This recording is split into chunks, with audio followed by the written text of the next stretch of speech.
So hello, everyone. Today we are meeting with Dr. Lori Donath. She is an anthropology professor at the University of South Carolina. So how are you today? I'm good, thanks. How are you doing? I'm doing well. I'm doing well. So I believe I saw that this spring semester you're teaching comparing cultures in film anthropology. So for those that don't know, tell us more about this course and like what anthropology is and like more about the study of anthropology. Sure. Well, four-field anthropology in the United States started with Franz Boas, so it hasn't been around really long time. Um, but it includes both archaeology, linguistic anthropology, cultural anthropology, and physical, or sometimes it's called biological anthropology. And so all of those perspectives inform our understanding of humans, essentially. Anthropology is Okay. just the study of human beings. Nice. As far as this course, this Comparing Cultures Through Film is really an introduction to cultural anthropology, and there's some overlap with linguistic anthropology because they use a lot of the same methods. And so what we're looking at is not only comparing any given particular culture to one another, but looking globally at how different kinds of ways of being human may manifest differently in different cultures, but Right. also the way that historically there's been so much contact between cultural groups. We can't really look at any given culture on its own without considering that kind of the forces that have been um, directing change for the last really 400 or 500 years. Yeah. That's pretty cool. So how long have you been studying anthropology?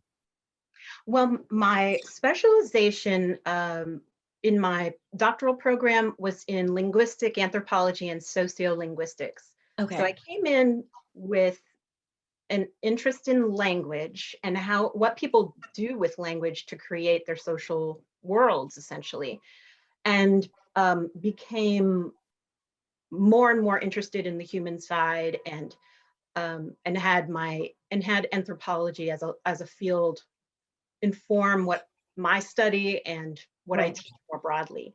Right. That's really cool. I actually wish I had studied more about languages. So, like, how many languages do you speak? I'm best at English, but I speak Spanish with native like phonology or pronunciation. That's the Right. sound system. Right. My interest was not so much in learning a whole lot of languages, although some linguists and linguistic anthropologists are polyglots and Mhm. speak many different languages. What I've looked at is really mainly in English. Mhm. A very little bit when I was doing classwork, I looked at Spanish, Cuban Spanish, and how it was, how it had even changed already in Miami, where I'm from, versus on the island.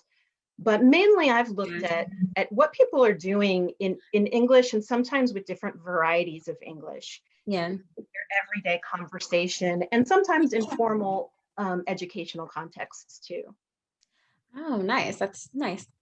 So, what led you to teaching, and how long have you been a professor? So I've been a professor since 2009, and sorry, 2008. And I did some teaching as a graduate student as well. And when I came to academia, I had been working in a nonprofit in New Orleans for a number of years. Mm. And I wore a lot of hats, and it was sort of, um, because it was a nonprofit, that was just how it worked. And so Right.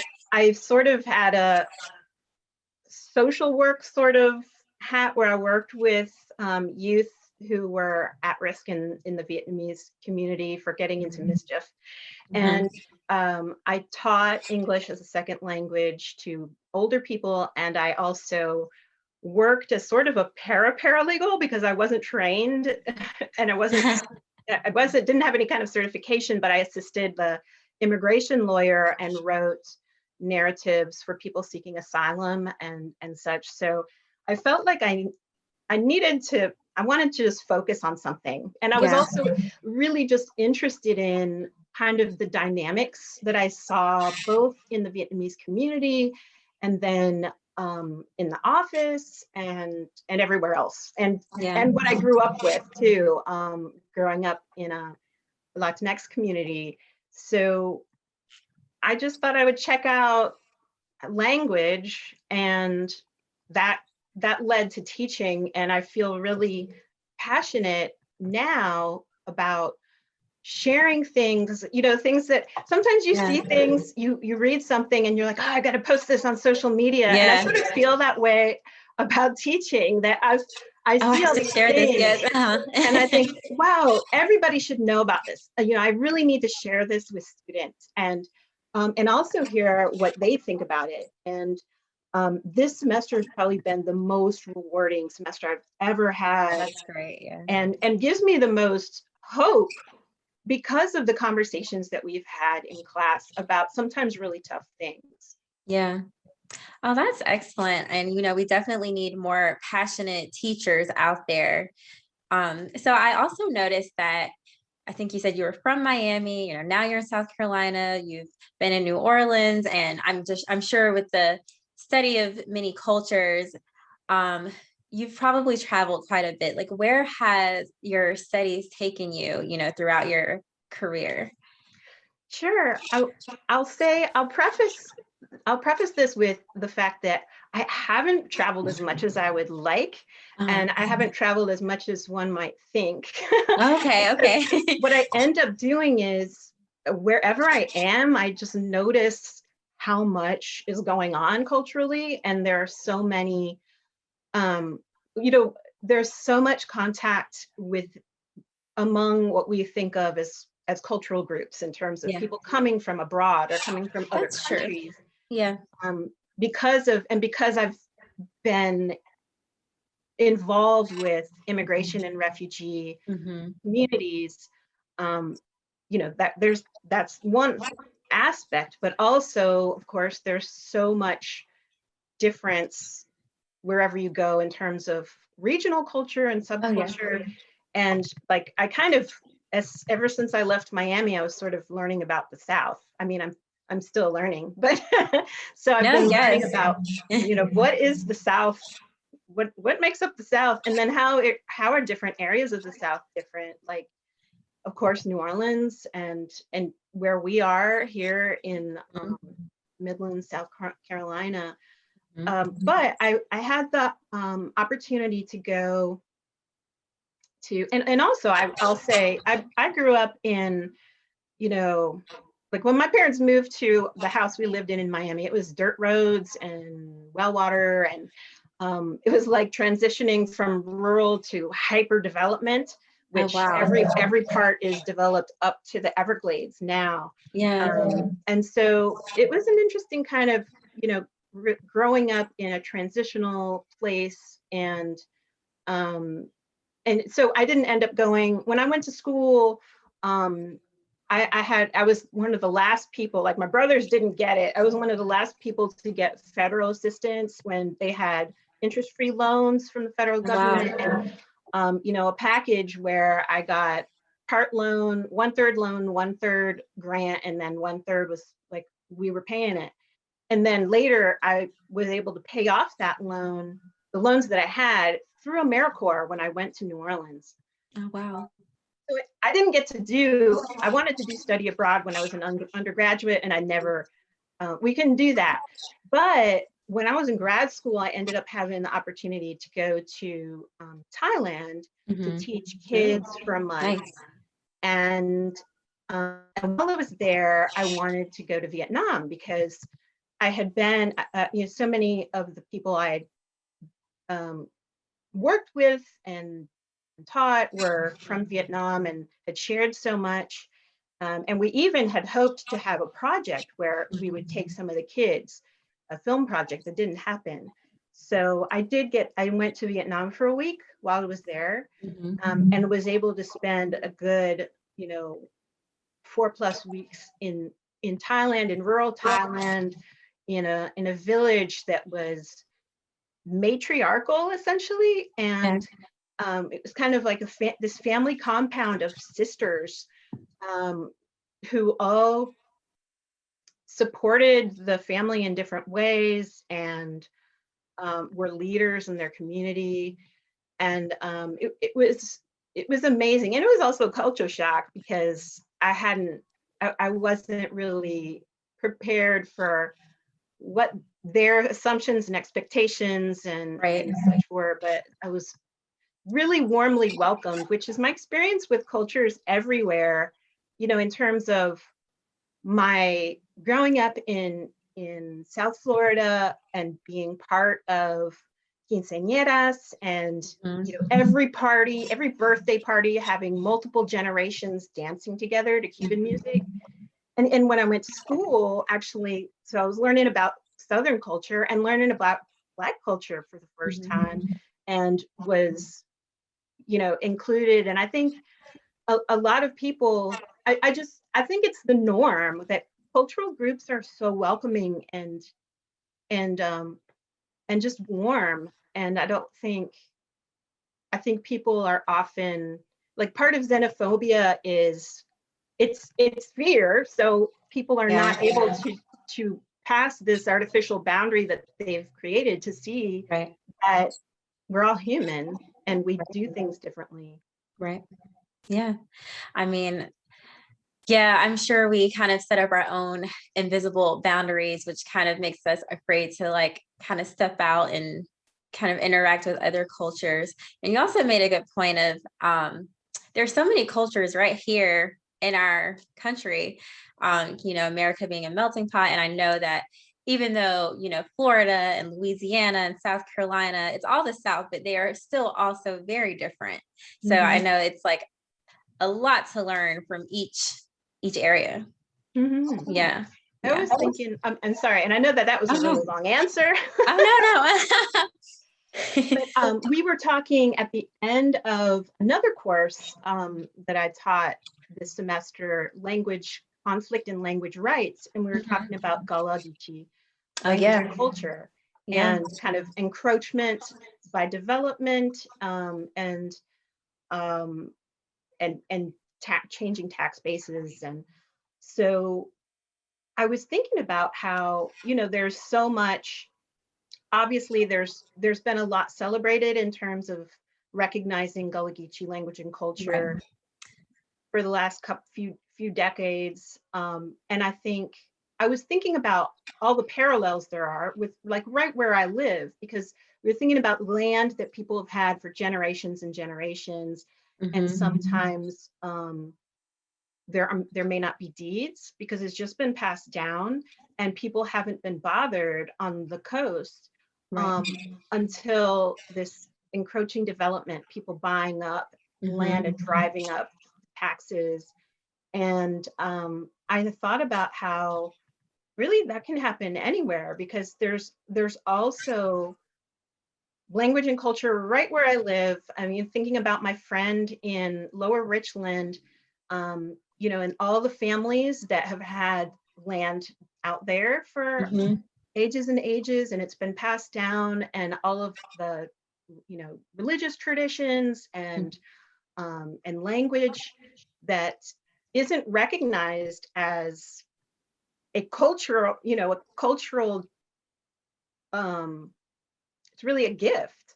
Yeah. And so documenting that, I think, would be really valuable to do. I was just Mhm. thinking of like another side project. And Yeah. you know I was actually going to ask you that. I heard that you have a documentary that you're working on or coming out with. yes, I last summer, this is a sort of, this documentary is called Peace Now. And I think there'll be a little bit of tweaking in the title, but it's about the Savannah River site Mhm. and the history of it, the role that it has played in the national nuclearization Yeah. plan, and in the past and ongoing and in the future, because there are a lot of moves right now uh, to refurbish the weapons that we have and to create new ones. And the United States already has, you know, just so many more times the number of weapons as any other country besides Russia. So it's kind of like the arms race hasn't stopped and there's still a Cold War, and it's not healthy or safe or part of the vision that I anyone agree. would want. Yeah. So that's what that's about, and it's about it came about just because usually my daughter and I make cranes, and my son, we help at an annual memorial remembrance of the Hiroshima and Nagasaki bombings, as part of the Columbia Friends meeting. The Quakers, they ask for, you know, we've said, sure, we can help out, and that's something important to really remember. And everybody was at a loss this past year, or was really trying to think about what to do because of COVID, and wanted to participate in this national event, streaming event that really focused on survivors, of not only the bombings, but of testing in various parts of the country and the world. And I hadn't ever thought about that before, I but haven't there's either. still, you know, people are living and they're still dealing with the effects of this. So I was given a number of graphs and PowerPoints, and I thought, you know, I just suddenly had the vision of how this needed to come together, and put it together in 10 days. And so we were able to participate in that national streaming, which was called, I believe, Hiroshima Nagasaki 75, because it was the 75th anniversary of the bombings. Wow. And I'm planning to update that Yeah. film, and add a little bit more that I couldn't put in because it was limited to 15 minutes. So I'm going to be working on that this summer. And then I'm also wanting to do something similar, to a documentary short that brings together a number of things I've been working on in my own research on how narratives about history are shifting. For example, in historic house museums, where, you know, you go to an old house and you go take a tour, Yeah. etc. And that's been shifting quickly over the last, I'm gonna say, 3 to 5 years, especially in the last couple of years. And it's kind of an opportunity to see what makes that shift possible. Like, we're right at this, obviously, it's so much has happened in the last year. So heartbreaking, but also hopeful things, because it's a Yeah. big wake up.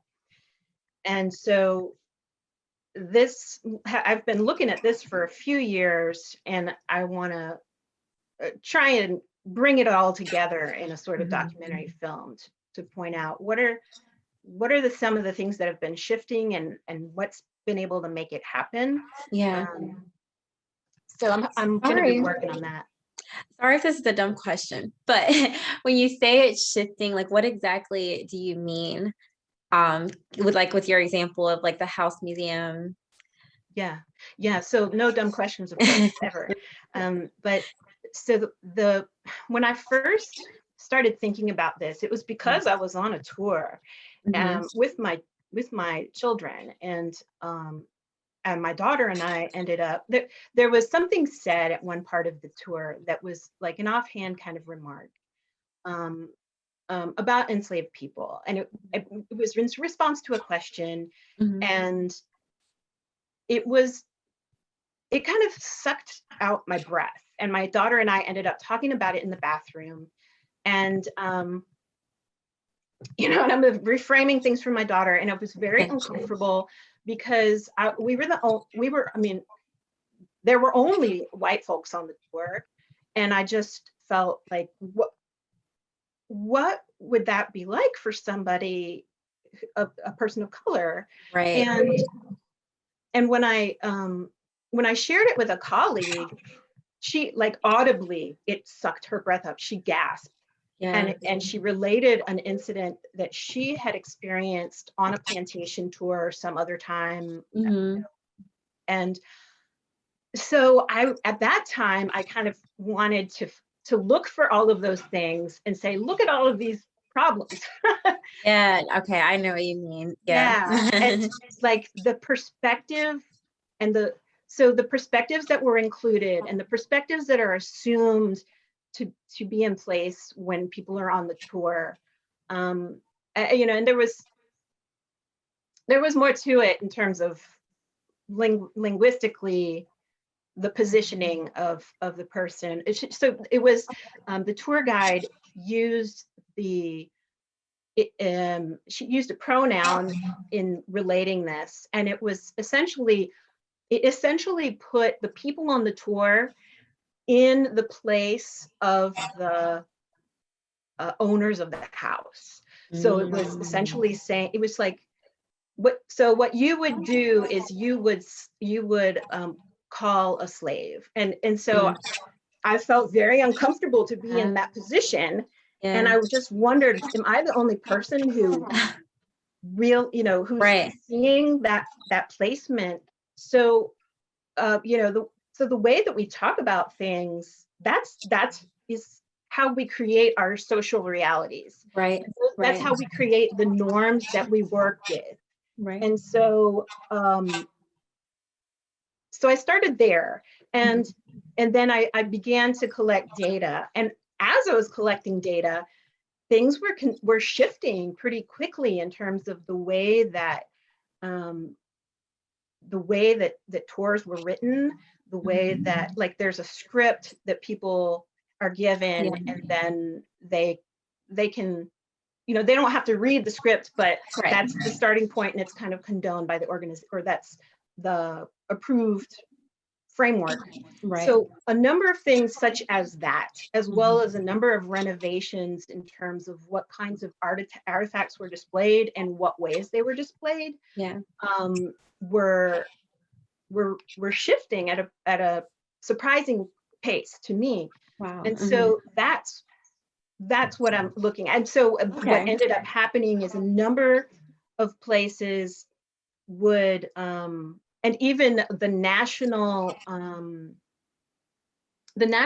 organization that certifies and provides a lot of training for docents, for people who work in museums, would provide a lot of explicit guidelines about how to prevent or re you know revise the kind of thing that I had Yeah. started with, that I experienced.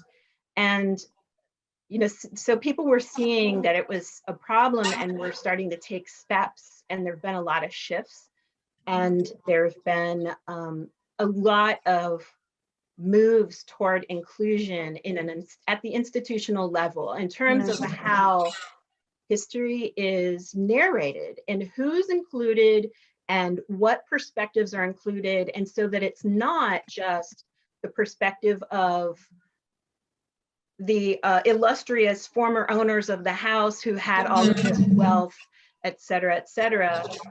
They're included, but also are the people whose labor they exploited in order to accrue all that wealth. Exactly. And so there are, it's a holistic kind of presentation where there aren't some aspects erased or left out, because Right. there were um, many more people than just, four or whatever family members of a house who were the ownership.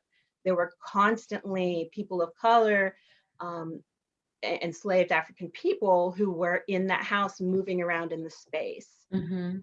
And one interesting thing, um, especially for arts aficionados, is that at one museum in Colombia, one of the faculty at the University of South Carolina choreographed an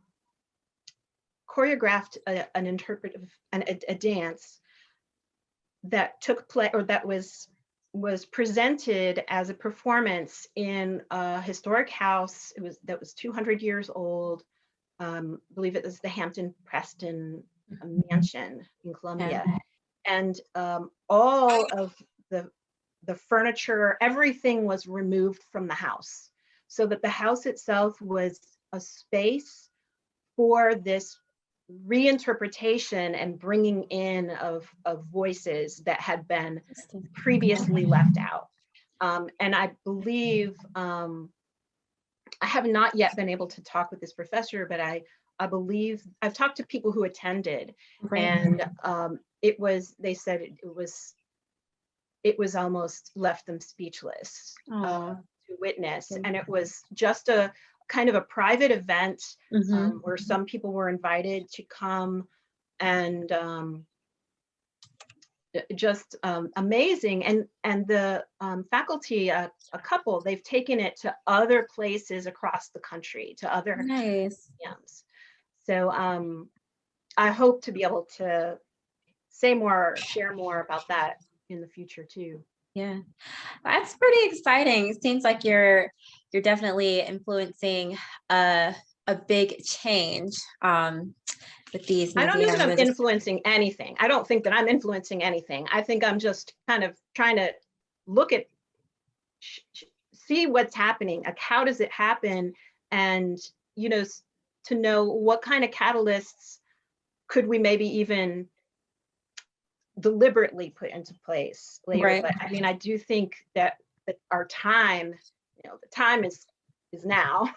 Yes. So I'm not an influencer, but I'm grateful to be able to try and document what's happening. Yeah. Yeah. It's shedding some light on it. Yeah. Yeah. Okay. So what I feel like you kind of told us most of what you're working on. I was going to ask, is there anything next? But it seems like you kind of have your hands full, with Yes, the doctors. Yeah. I do. That's what's next is, Yeah. after I catch up with grades and getting grades in, right. then I'm gonna try and catch up with writing and putting some of these other pieces together in terms of film. But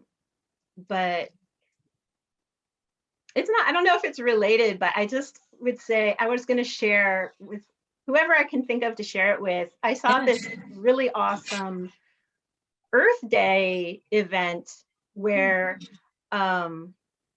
Joshua Henry, who played Aaron Burr in Hamilton, met with a man named Hopkins, and they had this event for Earth Day via the Sierra Club.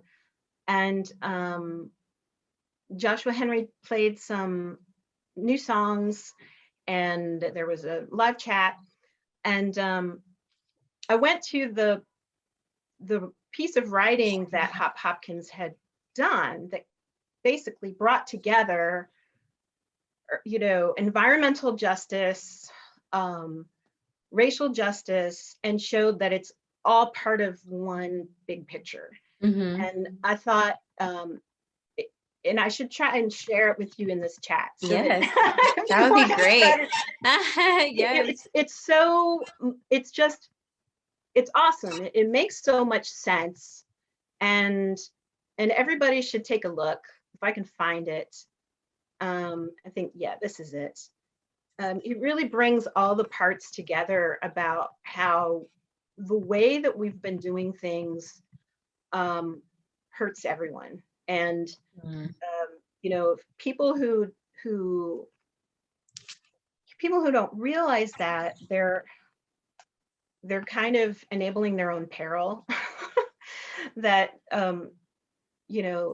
racial justice and the things that people care about in terms of the environment, it's all tied. That if you make people disposable, then that's the way that you make parts of our earth disposable, and you have to kind of Yeah. they both goes together. And there's Yeah. one line in particular that brings it all together like that. But that's what, our problem.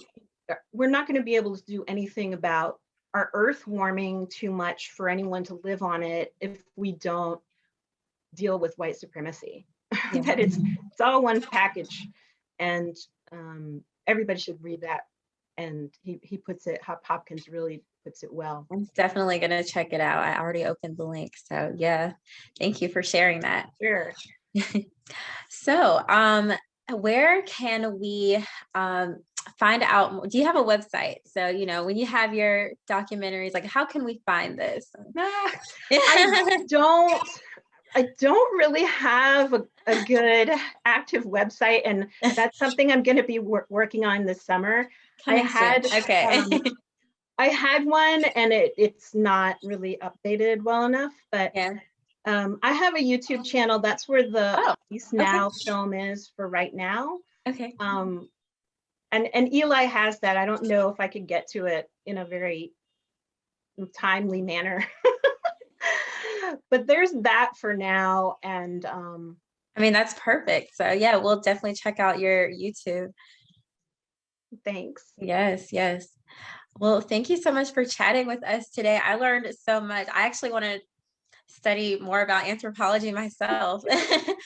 So yes, thank you so much. Thank you. It was really nice to meet you. Yes, nice meeting you as well. You have a great day. You too. Bye, Thank Kiki. you. Bye.